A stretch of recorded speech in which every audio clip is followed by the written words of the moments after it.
Hey, and welcome to Matt and Jess TV. I am Matt And I'm Roast. Jessica Bun Bun. We are here with our reaction and review for the Vampire Lestat episode 1. It feels like AMC has been promoting this season for upwards of a vampire long lifespan. Like Hmm. we have seen so much promotion. I will be honest. When I first saw and got the information that this was Rockstar Lestat, we were going on tour with him. I was nervous. I was feeling a little bit like this is not just the departure, this is getting into a rocket ship and going to another planet. I'm not nervous anymore. Yeah, I was a little bit nervous, less about the rock star thing, but more about just sort of the love story of Louis and Lestat and losing that because that back and forth, will they, won't they, everything that was going Mm, on between them, it was just so electric in the first two seasons that when we got here, I was like, okay, it's going to be about Lestat. mhm. I do like this character. I like Sam Reed, but without Louis, how is it gonna go? And it isn't without Louis. I Yeah, mean, there is still scenes with him, things that are going on with him. I'm so glad that there is still Louis involved with all of this. I was worried, but I am absolutely not worried anymore. This was a 10 out of 10 premiere. It is so back. it is funny at times. It is So funny. Lestat buying the book in the bookstore and his immediate response got a just full on straight out belly laugh from me. It changed the tone where, He's yeah, such a brat. he really is, and this show is big and bold and different from Interview with the Vampire, but Yep. also the DNA is still there. It's Hmm. not losing that dark undertone, and Yep. we're gonna give a lot of flowers to a lot of people throughout this review in between sharing theories and thoughts, but I Hmm. really want to start here. As a former member of a middle slash high school orchestra, I like Hmm. to think I'm very well versed in the orchestra conductor world. I'm Hmm. really not. But Daniel Hart, who is one of the main composers, I have listened to his soundtracks on Spotify for season 2. Having to go into this season and be like, all right, classical music, maybe we're going to give that a backseat here. We're going full on rock albums. The music was like legitimately good. Yeah, no, it was so good. The music was great. The writing was great.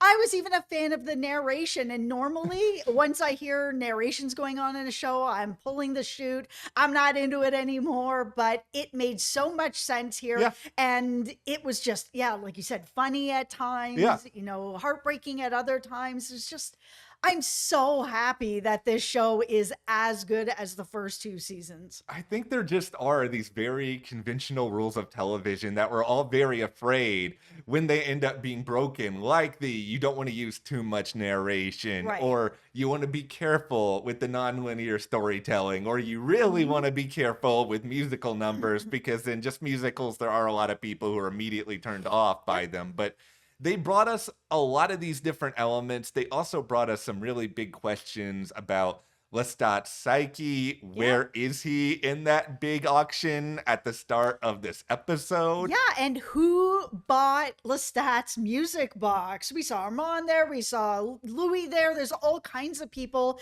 that are there. It was just like, he Banksy that one whole, all his whole collection, and then you have this music box, and everybody is feverishly voting, like trying to buy it. So I Yeah. was just like, who ended up with this? Well, before we dive further into any of this, we'll just put a little disclaimer here at the start. We have not read this source material. No. If you guys have, be gentle with us. Do not spoil it in the comments. Like, we love being here along for the ride and Yeah. kind of diving into what could be coming, what could not be coming. Like, there's Yeah. just so much meat on these bones. Also, things do Mhm. change from the book as we've seen with other shows. We just finished the Testaments, and Yeah. oh boy, it is way different than the book. So that could be happening here as well. You never know. All right. Well, go ahead and hit that subscribe button because we will be here throughout the Mhm. Vampire Lestat talking through all of this glorious rock and roll lifestyle craziness. We want to hear from you guys, of course, as well about the premiere, your thoughts, your feeling on where things Mhm. could be going. We also have a Lestat theory Hmm. up on our memberships here on YouTube, also over on our Patreon, all about whether or not Lestat is actually dead in this series. theories, and that is why we are at this auction. Is he still alive or is he not? And that is where you can get that theory. So thank you so much to everyone who has joined our memberships. It really helps us at the channel. Yeah, thank you guys. That is so, so very appreciated. Okay, who bought the music box? I did. It was me. Louis. It has to be Louis. If it's not Louis, I don't know. And here's the thing. I think because Louis is the person who did the first interview, and Lestat was so mad about this book. He's so pissed. He's like, this is a lie. This isn't true. This is exaggerated. This never happened. And he's feeling so miserable about it.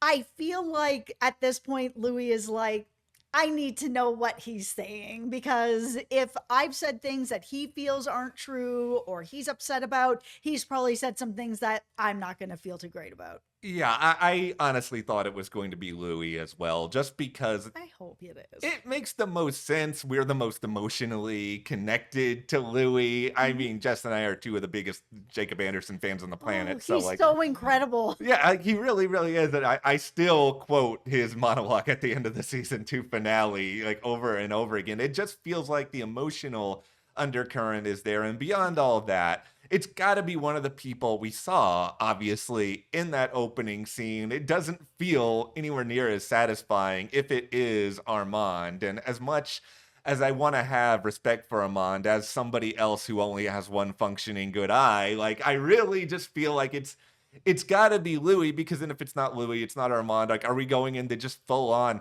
red shirt direction? It's somebody we don't even really know. It could be. Maybe they're going to pan all the way back and it's going to be Daniel or somebody else from the past that we just didn't think of. But because this story has been so much about Lestat and Louis, I really just want to see it kind of come full circle around, where in this episode, of course, we saw Lestat learn about the book, go read the book, be really upset about the book, that then it would make sense that it would be Louis at the end of this. That's like, okay, I need to hear what you have to say now. Well, I think so much of this greater vampire ecosystem is a lot about power and having an element of power and control over yourself, your own life, and the story that is being told. And I think a lot of Lestat's actions, at least in the premiere, are heavily informed by he got this book. He was very unhappy about the content of it. He didn't feel like his side of the story was presented. Right. And when people want to rebel, they often want to do it in the biggest, boldest way. Lestat's whole idea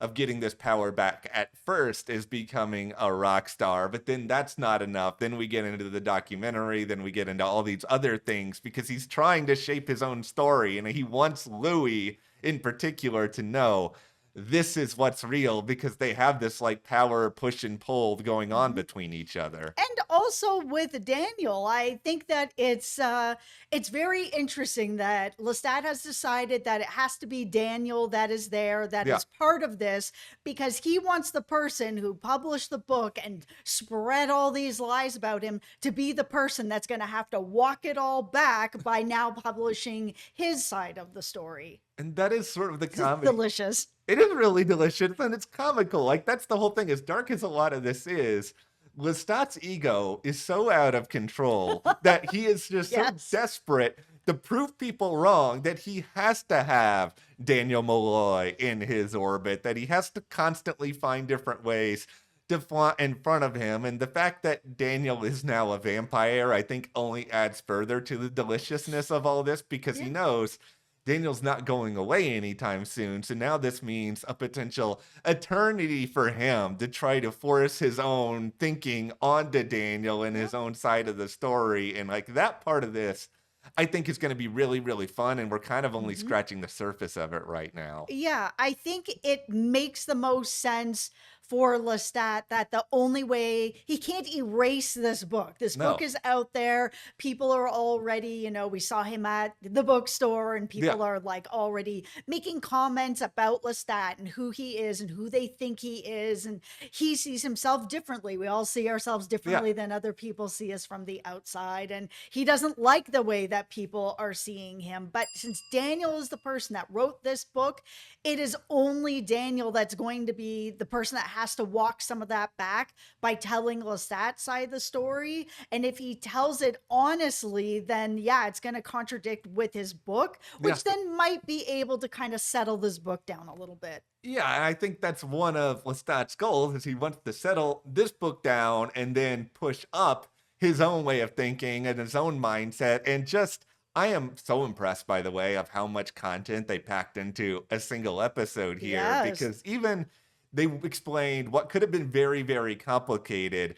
The base idea here of before Lestat's full story can be told, he's going undercover as a guy pretending to be a vampire when in reality he is actually a vampire with a band of people who don't know he is a vampire. I love how the band came together, that he was just in such a rage over this book, Yeah. pissing him off on Halloween, which is so cheeseball, Yeah. for him to storm across the street the way that he did and just show them up with his guitar work, and the band is formed. But it is really cool that they're going along with this brand of the Vampire Lestat, but nobody thinks he's actually a vampire. Yeah, for only them to find out by the end of this on one crazy night that Yeah. he actually is. And where does the band go from here then? I don't know. Well, this is I think another part of this that's going to be very interesting is the attraction of fame is another really big Yes. cornerstone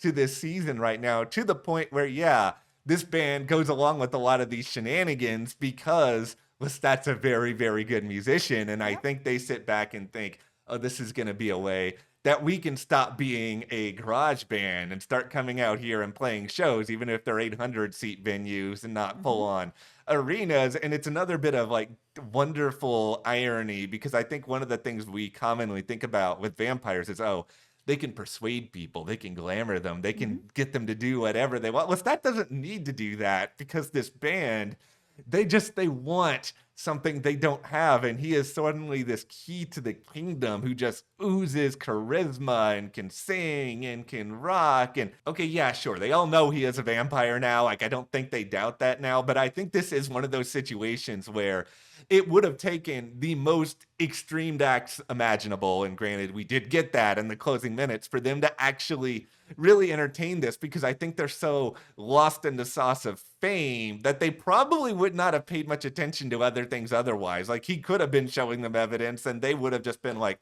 oh, but look at the tickets, look at the people, look at the crowd. Yeah, and now that we saw that moment on stage where Lestat let go and let the band actually come together and somebody else be the star so that he could then work with them instead of just telling everybody what to do.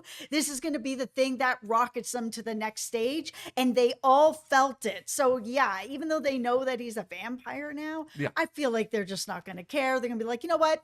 We're going to lean into this brand. This is the way that it has to be at this point. Yeah, I feel like what's probably going to happen in the aftermath of all of this is, I mean, yeah, we did see Sam Barclay there. We Yeah. know the Talamask is probably going to put some things out there. There will probably be a group of people who come out and try to spin what happened and be like, oh, it's a rock and roll show. Sure, these people who were up all night saw somebody fly out the window. The footage isn't doctored. Like, there's going to be some sort of nonsense, but there will be believers, like as underground as they try to make it. I feel like there will be people who buy into Lestat being a vampire, and yeah, this is going to be a thing, even if it is a very, very specific audience.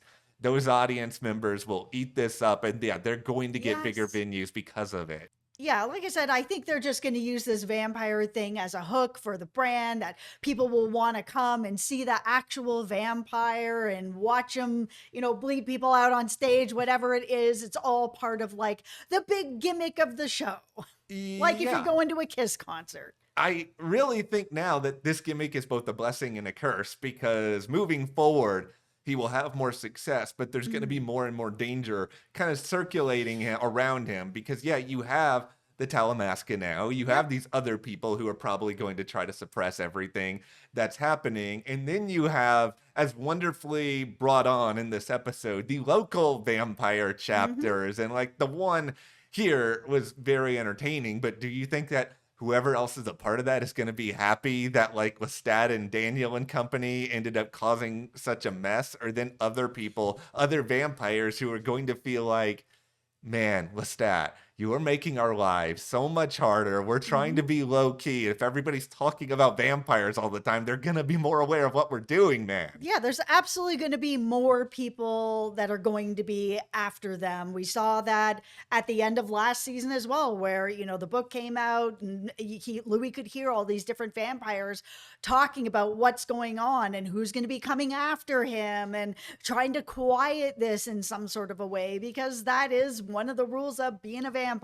You don't talk about being a vampire, and you don't talk about it to humans. You don't reveal that this is a thing. And now here's Lestat, coming in and feeding on somebody in front of all these humans and flying out the window. I mean, nothing great is happening. The Fang Gang came in and tried to stop this, but it didn't work out. But I'm sure they have put out a blast to everybody else across the nation to be like, look out, this is what's happening and this is where we are. I just love the premise of seeing all these various Fang gangs from all over North America and like Hmm. what makes them different, what makes them stand out. I mean, we're obviously big vampire fans. We love what we do in the shadows. So it's just like we're never going to get tired of that sort of stuff. But Yeah. all right, we have gone far enough in this video without talking about the reveal at the end of this episode that this is Gabriella Ick. Lestat's mom on the Ah, scene.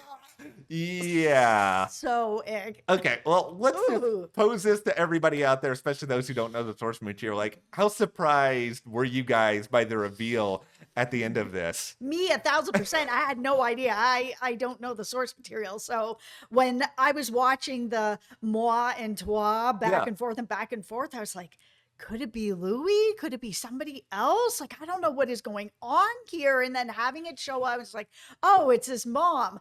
Oh, they're in bed together. I couldn't. The icks just like were rolling over me like milk. I did not know we were Oh, going Game of Thrones on the Vampire Lestat, yeah. but no, I was very confused watching a lot of this play out just because I felt like we had this FaceTime scene with Louis and Lestat. And like the moment we Yeah. had that, I was like, okay, I don't know if this is Louis because they're already talking to each other. I don't know if it would be anybody else. Well, this is the thing, is when we had that FaceTime scene, it was in the past, Yeah. right? And because they have been jumping all these different timelines, I actually was a little bit confused when we first got into this Yeah. scene where they're FaceTiming each other and they're talking. I'm like, what part of the timeline is Yeah. this? I don't actually understand at that point. But then when it all came together, it was like close to when everything was coming together with the band. I'm like, oh, okay, so this is before, because we are past this now. The band is together now at this point,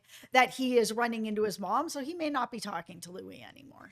That's one of the interesting things here is I do feel like this was an episode. It didn't fully make sense until you watch the entirety of it. Yeah. And then like all the different pieces start to come together. But yet beyond just the pure ick factor of this, and yeah, there is a lot of pure ick factor here. Yes. There is a lot of question of, all right, why is she turning around now? Like, what is this the right? Because they've clearly been talking, but at the same time, we haven't heard that much of her through Louis Yeah. and his story. Is this an intentional thing on Lestat's part where he tried to keep these different parts of himself kind of at arm's length? Did Louis know about something going on here and just tried for perhaps obvious reasons to not think about it or entertain it? This may be something that Lestat doesn't want to share. If this is somebody, this is his mom, he's Yeah. in bed with her. This is maybe something that he's not willing to share. I mean, let's face it, relationships with our moms and dads, they're all complicated anyways. Not this complicated, but Yeah. he's a vampire, he's in bed with her, is very complicated. It may be something that, he just doesn't want to reveal to everyone because it's complicated, or maybe he feels shame about it. He doesn't want to share something about that.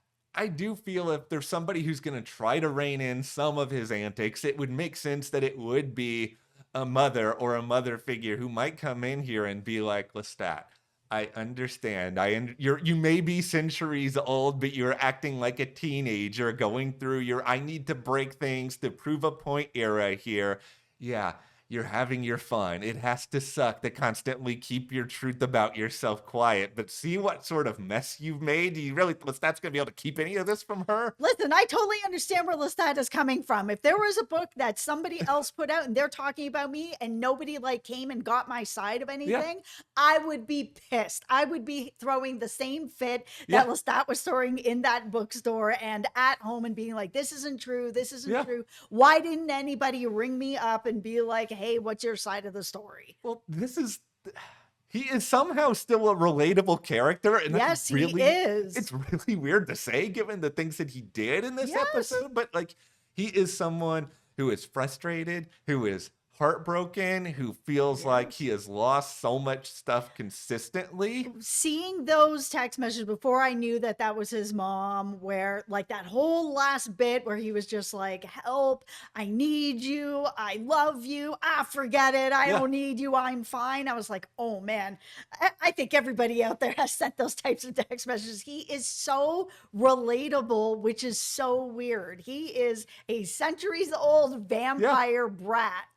This show, okay, in addition to the other many things we've said, a lot of it is about male psychology and kind of getting Yes. inside the heads of these men, in a world where men aren't really meant to express their feelings. But we saw this with Louis. We're seeing this with Lestat, that they're each kind of wrangling with these insecurities, this perception that, oh, I need to be strong, I Right. need to be commanding. And I mean, for Lestat, it's tenfold now because he's projecting himself as this lead singer and performer of a band. And when you're a rock star, there are certain things you must adhere to. And, he's front facing, doing a lot of those things very, very publicly. So we have the show Lestat, the real / fake vampire Lestat. And then we have the real Lestat who is vulnerable, who is sad, who is going through things. Like, can these two ever fully converge through the rest of this season? Oh, you forgot about the third Lestat, which is Jarda, the body double out there, also being played by Sam Reed. So funny.